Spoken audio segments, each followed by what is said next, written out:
ជំរាបសួរបងប្អូនទាំងអស់គ្នាសូមស្វាគមន៍មកកាន់ Channel YouTube Proti ជួបខ្ញុំបាទជាថ្មីម្ដងទៀតហើយឈានមកដល់វីដេអូទី16ហើយនៅក្នុងคลิปវីដេអូចំណេះដឹងទី16នេះដែរខ្ញុំបាទសូមធ្វើការបង្ហាញបងប្អូននឹងពីរបៀបបង្កើត account TikTok ថ្មីនៅក្នុងឆ្នាំ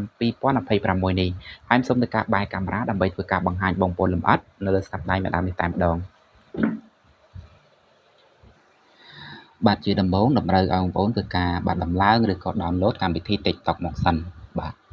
បងប្អូនចូលមកក្នុងកម្មវិធី Play Store មកបាទចុចចូល Play Store បន្ទាប់ពីចូលមកក្នុង Play Store ហើយបងប្អូនរកមើលនិមិត្តសញ្ញាកែវយិត្តដែលមានពាក្យថា search ឬក៏ភាសាខ្មែរគេដាក់ថាស្វែងរកហ្នឹងចុចចូលមករួចហើយបងប្អូនស្រឡឹងមើលខាងលើម្ដងឃើញកែវយិត្តភាសាអង់គ្លេសគេដាក់ថា search app and game ហ្នឹងចុចចូលមករួចហើយបងប្អូនធ្វើការសរសេរទៅបាទ TikTok បាទនេះបងប្អូនសរសេរបែបហ្នឹងមករួចហើយបងប្អូនបាទចុចនៅខាងក្រោមហ្នឹងមកនេះបាទ TikTok ហ្នឹងបាទរួចហើយបងប្អូនចុចពីលើកម្មវិធី TikTok ហ្នឹងមក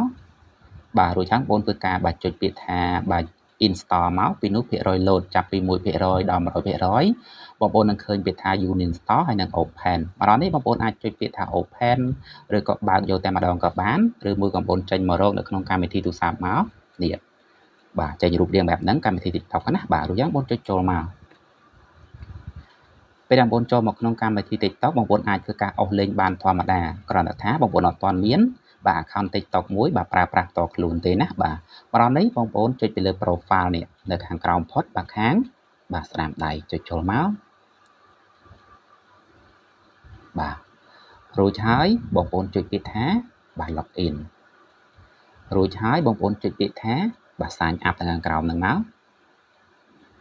ម្ដងនេះបងប្អូនចង់ធ្វើការបង្កើត account TikTok ហ្នឹងតាមរយៈលេខទូរស័ព្ទក៏បានឬមួយក៏ Facebook ឬមួយក៏ Gmail ក៏បានអញ្ចឹងបងប្អូនឃើញនៅខាងលើគេដាក់ថាបាទ continue with បាទ Gmail ហើយខាងក្រោមនេះគេដាក់ថាបាទ continue with បាទ Google ទាំងពីរគឺដូចតែគ្នាទេណាបាទគ្រាន់តែថា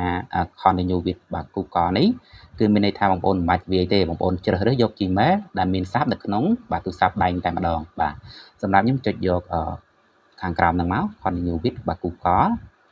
ដើម្បីមិនបាច់សរសេរនាំយូរទេបាទជ្រើសរើសយកបាទ Gmail នៅក្នុងទូរស័ព្ទនឹងស្រាប់តែម្ដងនេះនាំបងប្អូនមកដល់បាទ account Gmail ហើយបាទឥឡូវសូមយកដួងតារានេះចុះ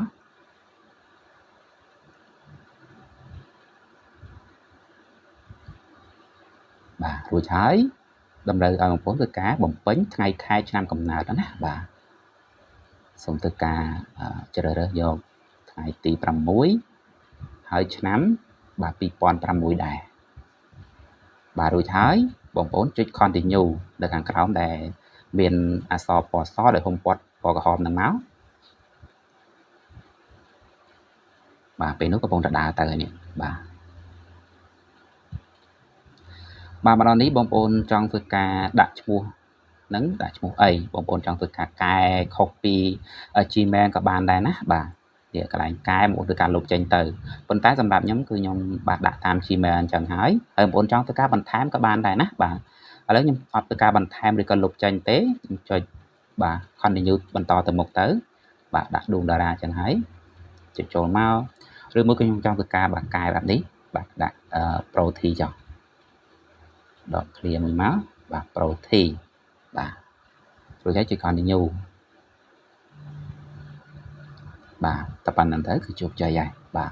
រួចហើយបងប្អូនចុចពីលើ profile ដើម្បីមើលបាទនេះ Proti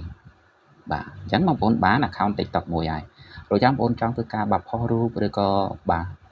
ដាក់រូបលើ profile ក៏បានដែរបងប្អូនចង់ធ្វើការបាទដាក់ទៅស្រាញ់ចិត្តបងប្អូនទេបាទអញ្ចឹងវីដេអូរបស់ខ្ញុំមានតែប៉ុណ្្នឹងទេបងប្អូនហើយមុននឹងឃ្លីបបងប្អូនតែក៏សូមជូនពរជូនចៃដល់បងប្អូន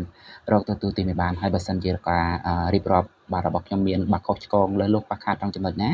ខ្ញុំបាទក៏សូមកាន់តែអភ័យទោសពីសំណាក់ពុកម៉ែបងប្អូនផងបាទនេះពេលនេះដែរខ្ញុំបាទក៏សូមអរគុណកាយជម្រាបលាជួបគ្នានៅវីដេអូក្រោយបាយបាយ